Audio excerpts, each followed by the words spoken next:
I've never met Graeme before. We've just had a brief conversation for a couple of minutes just before we started then. Graeme's been following me on Facebook for I don't know how long, but we've passed a few messages, had a few chats, and he's always singing my praises. So I decided today to bring him onto this podcast. And Graeme, thank you today for coming on. Cheers, Elliot. We're really grateful. So first and foremost, people, I'm going to get Graeme to introduce himself. I'm going to get him to tell you a bit of a background as to where his life was and to where it is today. So basically just give him a bit of a brief, outline as to, where you was, what you were doing in your darkest times, and then to where you are today, bro. And don't go into too much detail now because I'll pick up bits. And if I interrupt you throughout, it's because I want to challenge things or ask things and elaborate into things that what you're talking about, yeah? Yeah. All right, go ahead, my bro. Yes. So I'm Graeme. I'm from Stockton-on-Tees, up north. I'm not a Geordie before anyone says it. Yeah. So, I just had a normal childhood. Didn't have everything I wanted, but we had everything what we needed. And just went through life. Then I was in infant school, junior school, and everything was going fine. And then I hit secondary school, and that for me is where a lot of my problems came from. Snap. Because a lot of my mates were more academically cleverer than me. They were in the top sets and stuff like that, and I just didn't feel a part of them because I suffered a bit with that. I struggled with reading, I struggled with spelling, but I just do my best. And then fast forward a little bit, then I got to about 16, 17-year-old, got myself a job, McDonald's,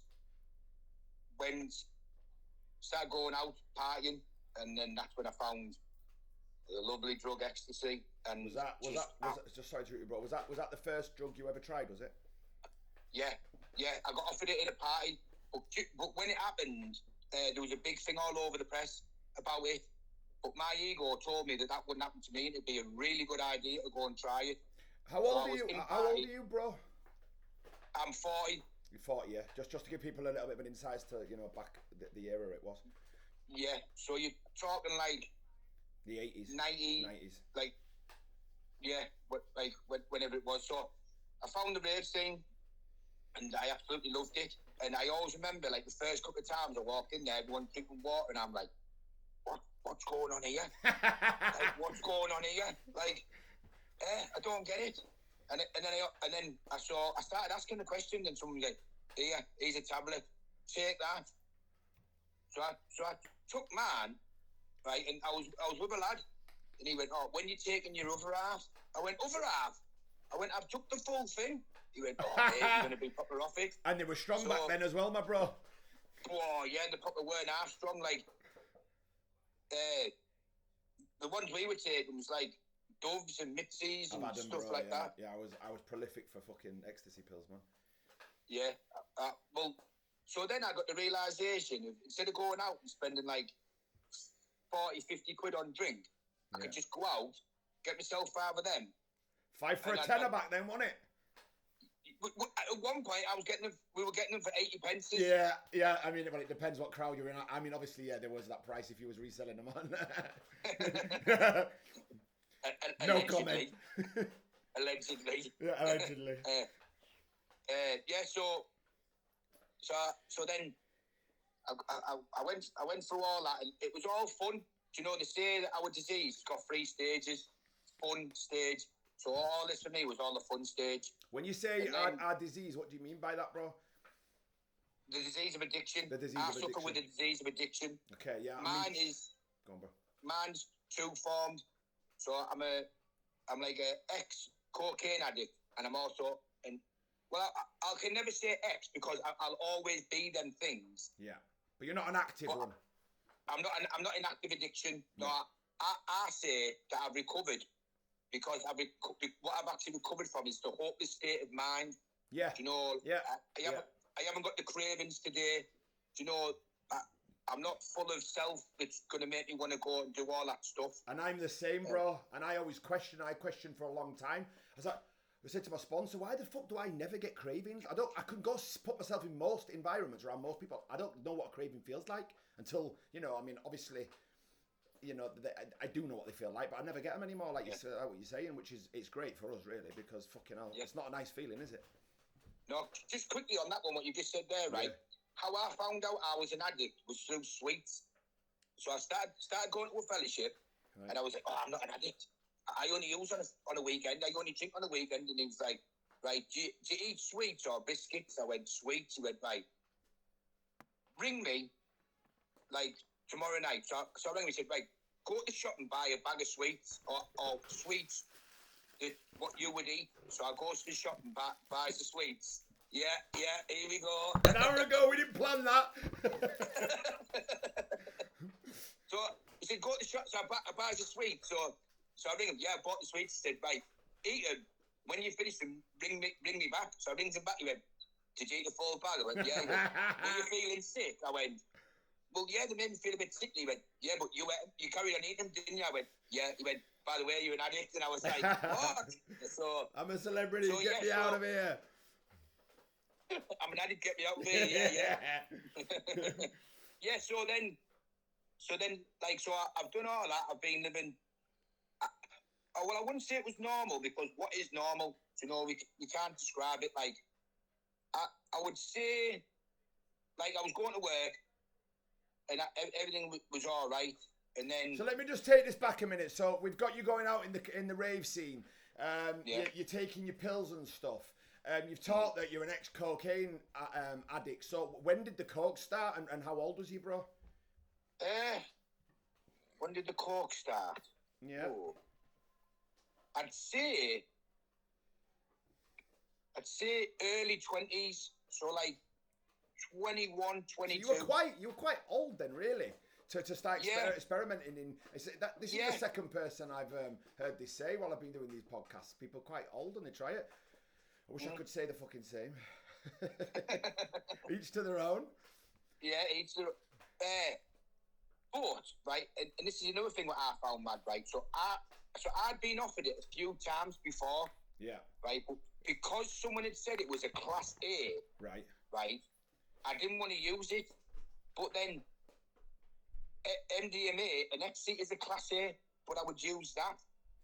You know, so like even in the early addiction, I was still judging people. Yeah. Do you know what I mean? Because the coke, people go, oh yeah, coke, like coke, it's like just another form of crack. Crack's just another form of coke. So I'd already made like a judgment on people. But anyway, so I was in a party, we couldn't get hold of anything, and that was offered to me. So I was like, well, do you know what?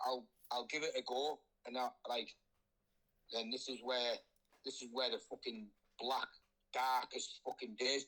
So then that started off being fun. So I'd like go out on the weekend, use a bit, stay up the Friday, go to bed. Then Saturday, if like I still had some left, or I was in another party and someone had some, and just stuff like that.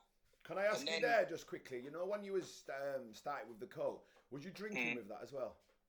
Yeah. Was you always, would you say every time you was sniffing coke, you would always be drinking alcohol as well? In the early days, yeah, but later on, like when it got proper bad, I'd say I'd dry sniff as well. Really?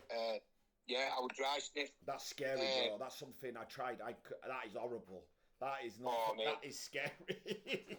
Yeah, it because you find the alcohol takes the edge off, and I'm not trying to fucking sell this to anybody out there to do them both together, because keep the fuck away, and I'm sure Graeme will agree with me on that one, that keep the fuck away from it, man. Yeah. Well, we've talked, haven't we? We were talking the other day about cocaine ethanol. Yeah, we was. So for the viewers who are watching this, if anybody is struggling and thinking, why can't I not go out and only drink? So cocaine is the only drug that when mixed with alcohol makes a new drug, and it's called cocaine ethanol. Now, imagine going into the chippy and saying, can I have fish and chips? And only leaving with a bag of chips. You're going to be like, where's the fucking fish? That's what your body's doing. Your body's now addicted to that new drug. Yeah.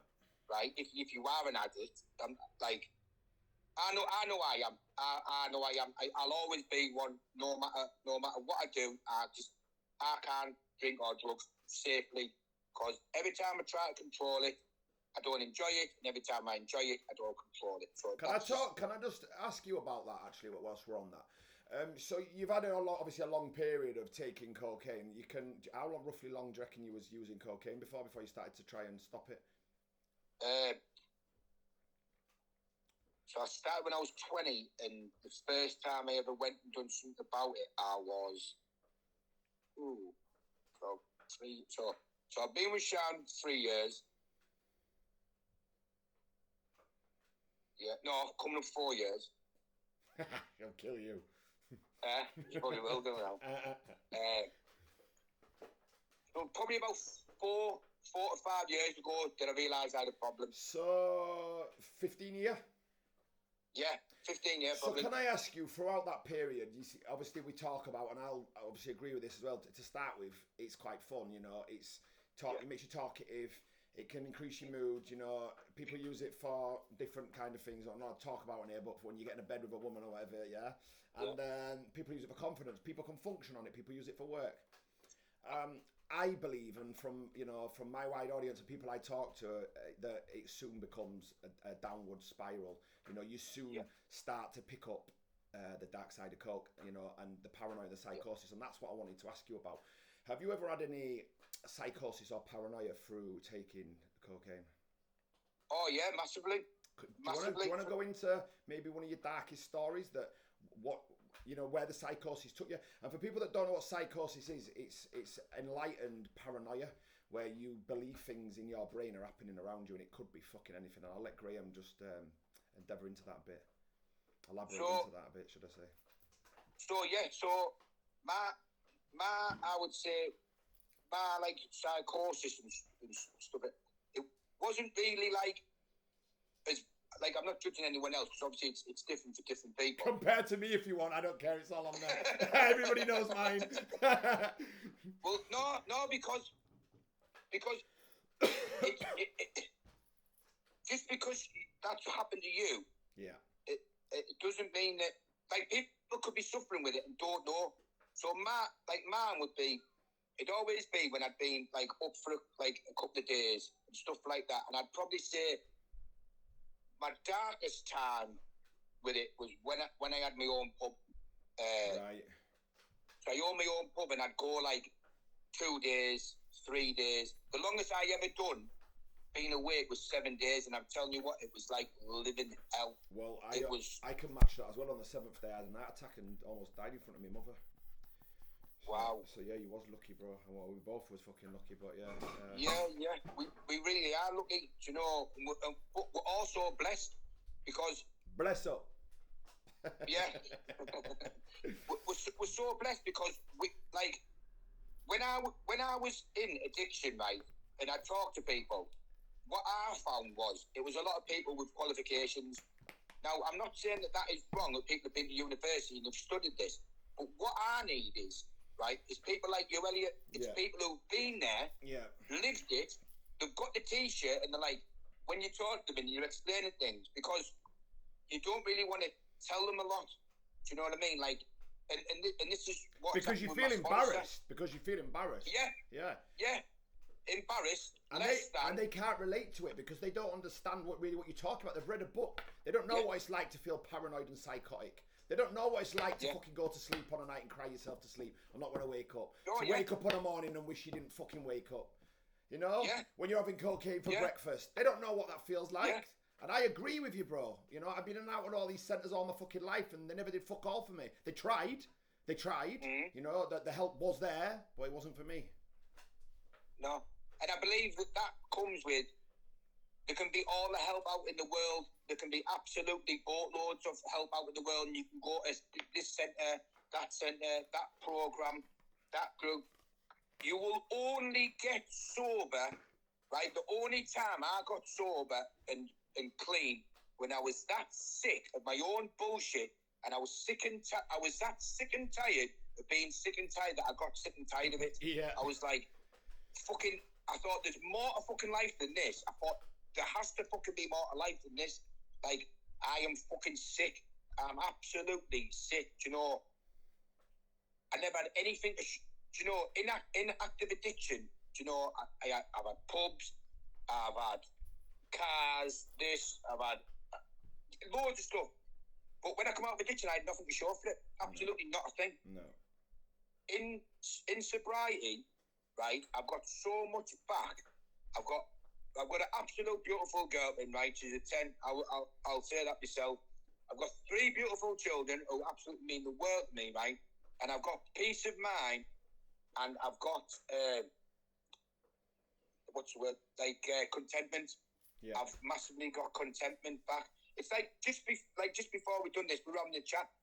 Two guys, we were sat chuckling and having a genuine laugh. Yeah, we literally never met before, have we? Yeah, we've never met. We've only talked through Facebook. That's right. But straight away, within 2 minutes, we're like, oh yeah, and this, like we've known each other years. Because people like us, addicts, can always identify with other addicts, and that's the great thing about the like fellowships and the programs that we go and to. these fucking It's podcasts, bro, the whole fucking reason why I'm doing them, because this just shows all aspects of life, you know. There's going to be everybody coming on here. I've got a fucking famous actor coming on in 2 weeks. Have you? Yeah. Fucking mint. Well, you can tell I am professional. I've knocked 4 pans over while we've been sat here. Bareback in these videos, I couldn't care a fuck, man. Keep them as real as we can. But Graeme, so can I just ask you a few questions? Questions that I know the viewers are going to want to know. So on a weekly basis, roughly at your worst point, how much do you reckon you were spending on alcohol and drugs together for a week? Like at your worst times, you know, for a week? Yeah. Easy between 500 and £1,000. Right. Easy. Okay, and they're going to want to know, like, do you believe, I mean, I'll put my hands up, a lot of people already know my story, you know, with my life, I've been in and out of prisons, you know, I've spent most of my life in trouble. I've caused myself, even had drug dealers turn up to my mum's house with me in the boot, handing me over, demanding money. That was over 1,400 quid. My sister come running out and fucking attacked him. They didn't even get the money that day. She's a fucking brave man. But yeah, there's so many stories I've not told you, but you know, this is about me asking you questions, and I want to know, you know, would you agree that with cocaine and, you know, these kind of addictions, it takes you down a life of crime?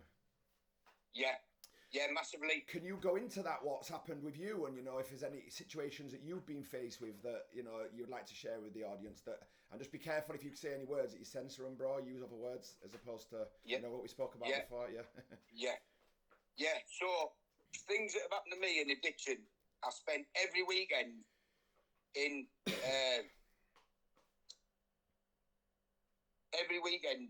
Stockton Police Station. You know, it was a hotel for me. Yeah. It was an absolute hotel. I've spent loads of time in there. I have been locked up for everything and everything. I've had stuff happen to me. I've had things, sharp things put inside me.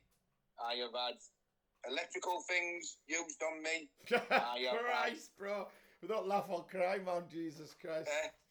I've had metal things put over my head. I've had wooden things put over my head. I've been stood behind bars and had things chucked over the bar at me. I have, robbed, begged, stole, manipulated, anything I could in active addiction. Do you know, one thing addiction takes from you is your morals. Yeah. Do you know, it literally robs you of your morals. You're not bothered. I'm not. When I was in active addiction, I wasn't bothered. Who I hurt, how I hurt them. Everything I did was for my own gratification, for my own better self, to get something out for myself. Nothing matters but your next fix, my bro. No matter who you're hurting. That's right. In the mats of that, and I'll agree to that. You know, I've done things that I just are fucking appalling, mate. So you would agree then, based on that, you know, would you say that had you not have adventured through a life of drink and drugs and addiction, that potentially these things involving crime and, you know, implemented things put into your body, and, you know, you talk about police attacking you and stuff like that. I presume that's what you were speaking about. What you were saying about electrical things and that. Listen, Des. All right, okay. Would you agree though that this lifestyle you was involved in, had you not have gone down that lifestyle, that these things potentially would have never happened? No, they wouldn't have. They wouldn't have. And I know that because now, just on Thursday this week, I've just celebrated 2 years of sobriety. That's the next question I was going to ask you, bro. Is that so? When you say 2 years sobriety, in fact, let me just pull this back a minute. So well done on your 2 years, but can we just pull this back and can you explain to me? So where did you hit? You said obviously you were sick of bullshitting yourself. Basically, you were sick of the life you were living. You come to terms with the fact that you got to sort something out, presumably. Where did you turn? You know, what was your first step, and what are the steps you've taken, and what the steps you take each and every day? Right. So for your recovery. So what happened with me, and what was different this time? Because I have been in recovery before. So previous to this time, I've had 16 months, 7 months, loads of 30s, 60s, 90 days. Yeah. But just like everyone else. Snap. Yeah. Just relapse. So what happened this time is, I knew. So I'm sick and tired of myself. Absolutely hate myself. Like just wanting to die every day. I totally like. Do you know when you look at a fire and there's like a little flame just flit through? Yeah. And you know, like that. Like that's where I was at. Right. So I started going to meetings. What is that? Is that NA meetings, AA meetings, CA meetings? It was AA meetings I started going to. Okay, so that's alcohol. So I started going to meetings, and then I was about a couple of weeks in, and and one Tuesday night something was going on in my life, and I knew I needed a meeting that day. So I goes to this meeting, and I walks in, and there was one of my old workmates and good friends, and I seen him, and I looked at him and I went, "You all right, mate?" And he just looked and smiled, and I was like, "What the fuck? What the fuck's happened to him?" Like he was always one of them lads who was like a bit reserved, like not reserved, but like quiet, shy, timid. Yeah, like not quite shy, but like just I could just see difference in him, and I was like, what the fuck's happening? And this is what I said to him. I said, "How clean are you?" I'll always remember what I asked him. Bear in mind, I've literally just said hello to him in a meeting. And I said, "What are you doing here?" He went, "Same reason you're here." And I was like, "What? It's happened to you as well?" I was like, "Fuck." I was like, but in that moment, there was a trigger of hope. Because I was like, well, if he can get himself sorted, maybe there's a chance for me. So then I said to him, "How clean are you?" And he told me, I think it was about just over the hour. "You work steps?" He went, "Yeah, I've worked steps." He went, "You're up to sponsoring anyone?" He went, "Well, I've put the feelers out, but no one's been." I said, "Would you sponsor me?" And he was like, "Yeah." Right? And in that moment, right, I also know that my higher power was there. Carry on, bro. I'm just grabbing something. Because I came home, right, to Sean, right, and I goes, so I tells him his name, and my girlfriend used to work with his wife years ago, and they knew each other, and I was like, whoa, that's fucking mad. Then I also found out what a functioning alcoholic was, because I didn't know I was one of them as well. Right, okay. So a functioning alcoholic is someone who's like still got some materialistic things, but when we drink to blackout. And like we love being in them behaviours, because I didn't know this as well. Right, you can actually be addicted to behaviours. Yeah, gosh, you can. If you react a certain way to something all the time, and it might be working, well then you become accustomed to them. Well then you become addicted to them, because it's like, I've got this problem. I know this works. I'm going to use it. These are the tools I'm going to use for this situation. Mine was always violence, my mouth, being boisterous. And I can relate to that. Like, I feel like I was always addicted to like a lifestyle. Do you know what I mean? As opposed to the actual feeling, because I never enjoyed the feeling. I couldn't understand. It was more the lifestyle of being up all night and like, do you know what I mean? Just creeping around my house and that, thinking I'm fucking like FBI and shit. Like, in a weird way, I think I fucking enjoyed fucking being like that. See, I was different to you. See, for me, when I use substances, right, the only way I can explain it, right, is say you're on one side of the motorway and you're wanting to get to the other side of the motorway, and it's like 3 lanes and it's fucking fast, and you walk out on the road and they're flying past you. But when I take substances, everything just slows down. Right. everything just slows down, and it like chills me into a place where I'm like, it gives me this feeling in my belly of like, right, we can deal with this. Yeah. So I think everything's calm, and like that's the only way I can describe it. Like, so when I use, I must be one of the only people who use, right, and then can go to sleep. Fucking hell. Yeah. Christ above.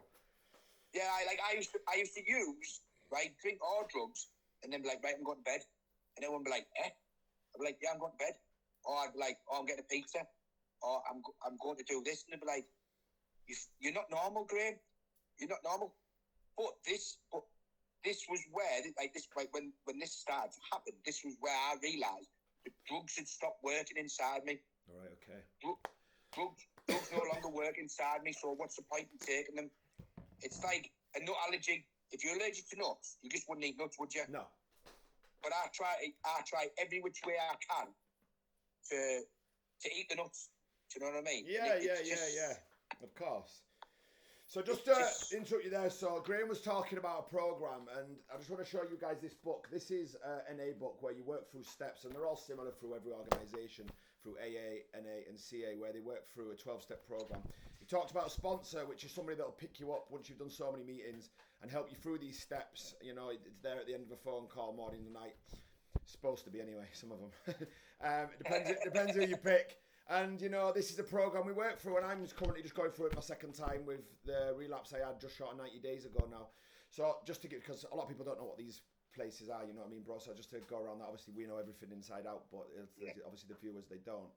So, bro, so just to conclude things up a bit, so I'm just going to just ask you now a few questions, and I want you to answer them correctly, because, and as honestly as you can, do you believe...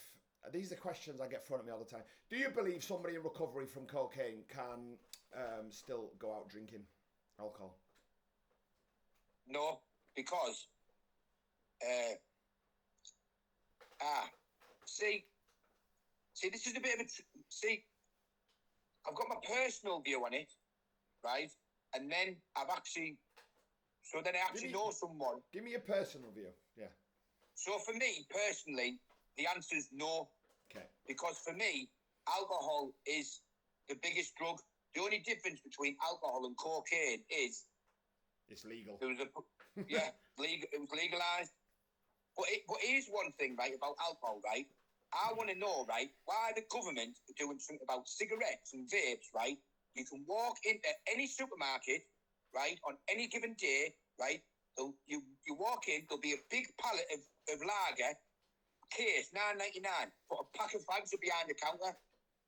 I have never been locked up, or like you, Elliot, like when you're in jail, you never ever heard anyone say, oh, I smoked 40 fags and stole a car. Oh, I had 80 fags and had a fight. I challenge this all the time. I did a video a couple of weeks back, and I mentioned about Abdul in his corner shop from Wakey Wines. I don't know if you've heard of him. And fucking, he started following me, did Wakey Wines from that video. And but it's true, because the government, drug dealers, why are you allowing alcohol to just sit there in front of us, but putting drug dealers in fucking jail that are selling crack and smack? What's the fucking difference? Other than you're not making fucking tax on it, right or wrong? It's right.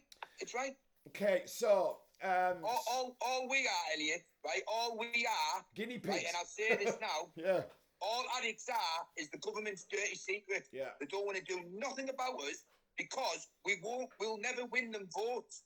No. If someone said to anybody, right, we're going to build 40 new rehabs in England, right? Straight away they go, right, we're going to put one here. There'd be, what's the word? Like where everyone signs it. Petition, we don't want it on our state. Yeah. Don't want it here. We don't want them here. No, we don't want them here. Yeah, we want you to do something about the problem, but we don't want it here, right? Because people already have a mindset and prejudgment of alcoholics and addicts, right? And this is what needs breaking down, right?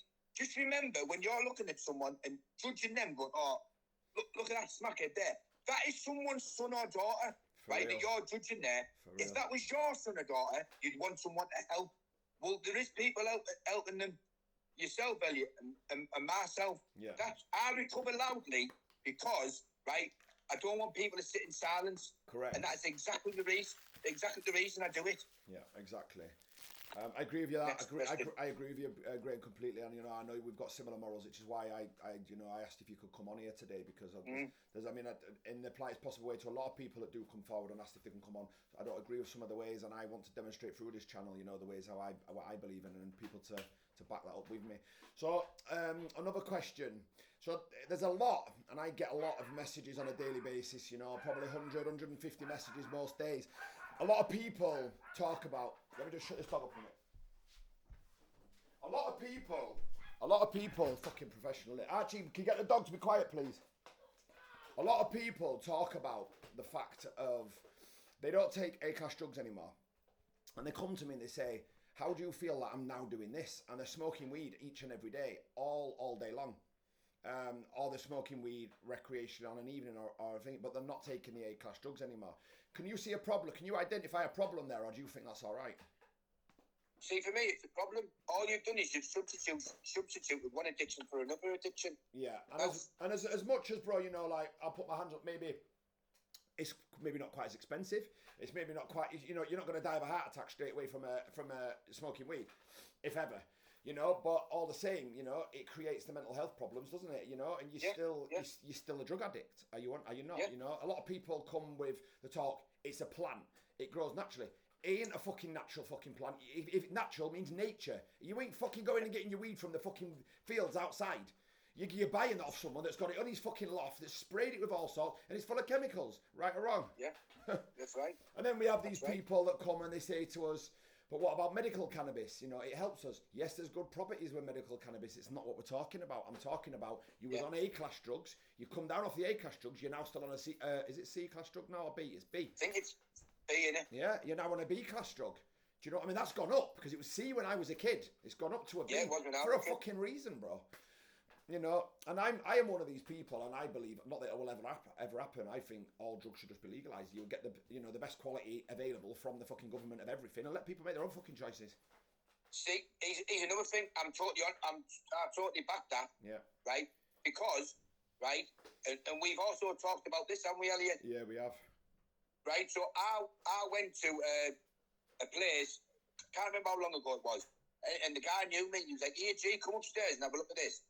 So he got some cocaine, put it in a thing, popped this thing. He said, if it goes green, it's cocaine. Popped it and it went purple. No, there's no cocaine anymore anywhere. No one's got any any people will say, oh yeah, I've got the best about. Well, yeah, you might do, but it wasn't like when I first started taking it.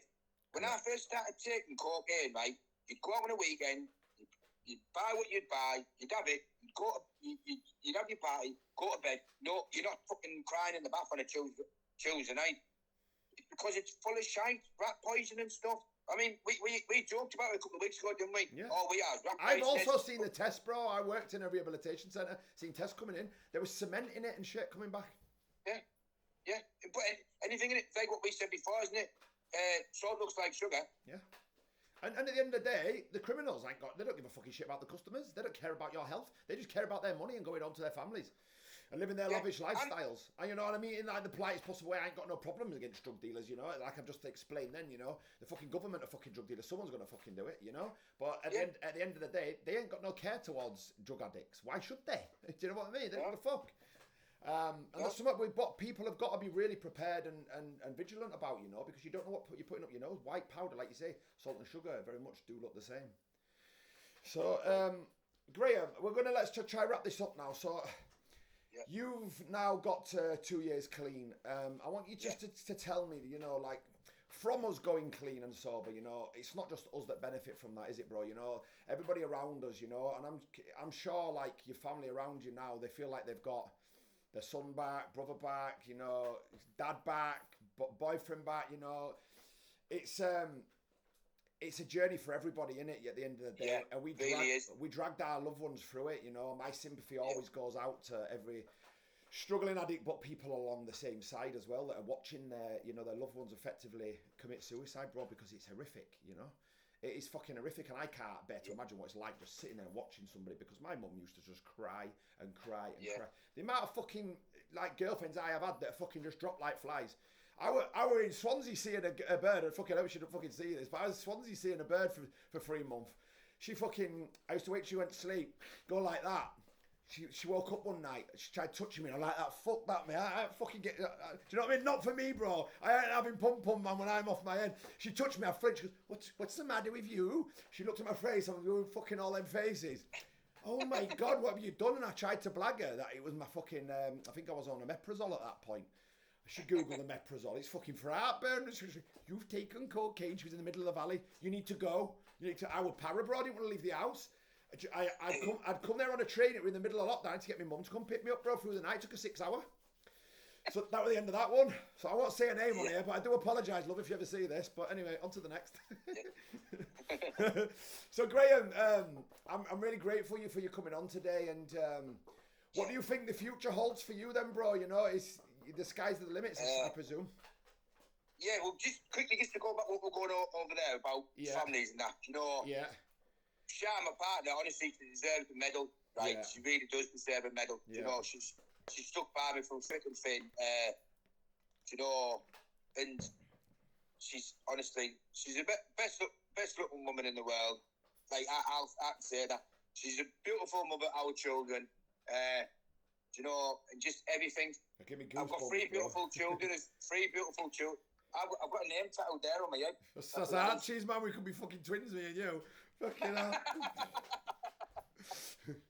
You fucking fake Geordie.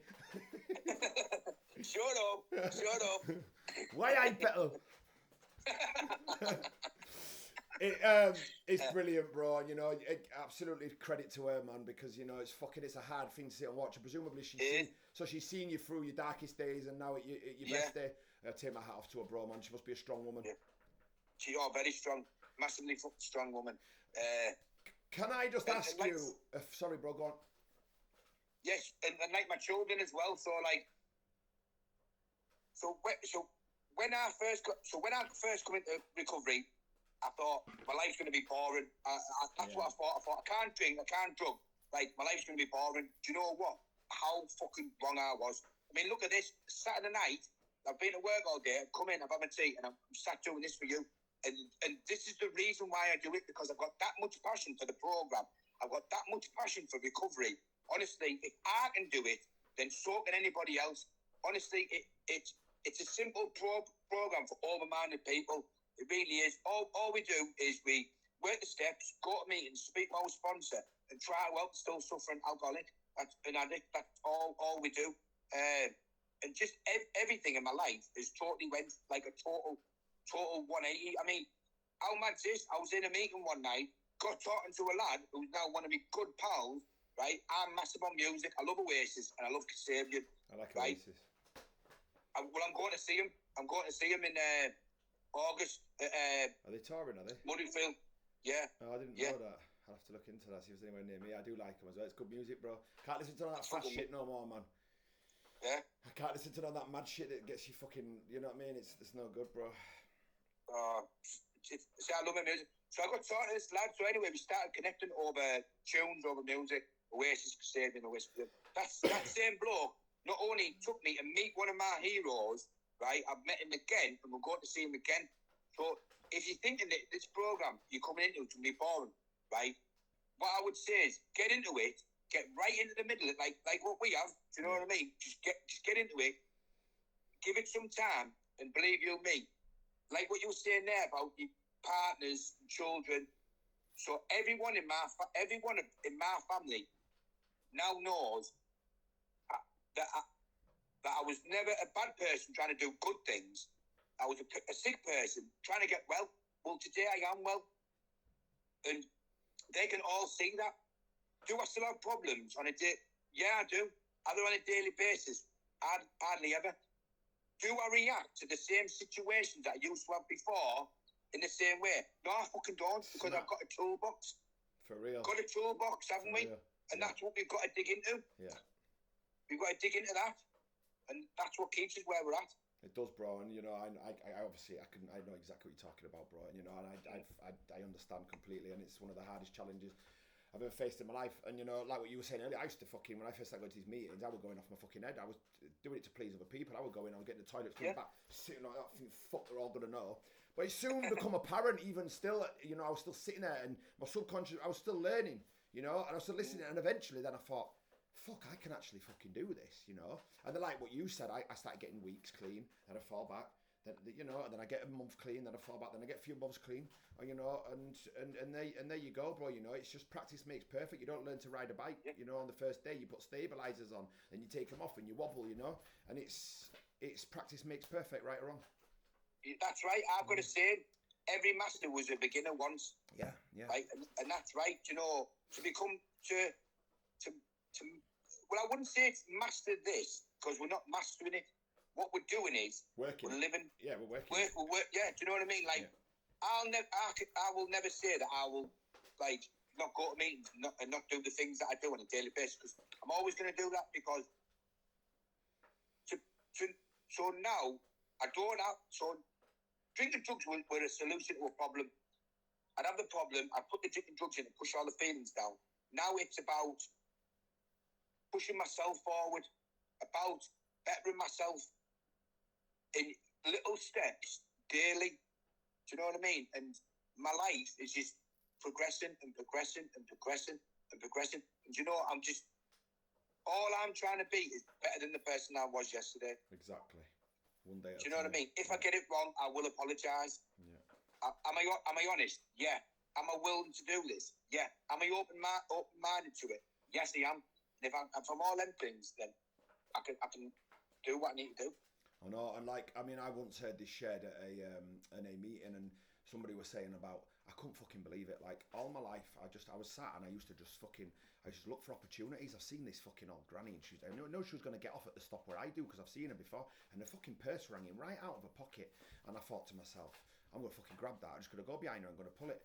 Do you know what he did? He walked her home and helped her back with her shopping, and fucking told her purse was in her thing and give it to her. And at that point when he walked away, he realised, I fucking changed my fucking life around, you know what I mean? And it is the little things like that. And obviously, if God forbid, you know, it's a horrible fucking thing to do, but that's where the life takes us, you know. We're opportunists. And I'm not going to try to pretend I've ever robbed a granny, but, you know, I've ddone horrible fucking things.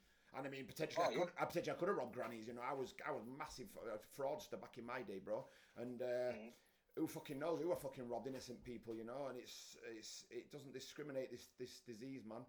You know, it takes us to some fucking dark fucking days where people fall victim to our shit. So I'm going to wrap this up, Graeme, and I'm really grateful for you coming on. These kind of videos, you know, they help people so much. I'm going to leave this open. I'm going to put it down as a part one, and then if people, you know, asking questions, then we'll get you to come on again if that's all right. That's totally fine by me. People want to ask questions, and if people want to troll it as well, I'm happy for that as well. all you're doing is you're just inspiring me to do even more. So trolls, crack away. Trolls, brush your teeth and fucking pack it in. Yeah, pack it in. I'm gonna end it there, mate. Thank you very much.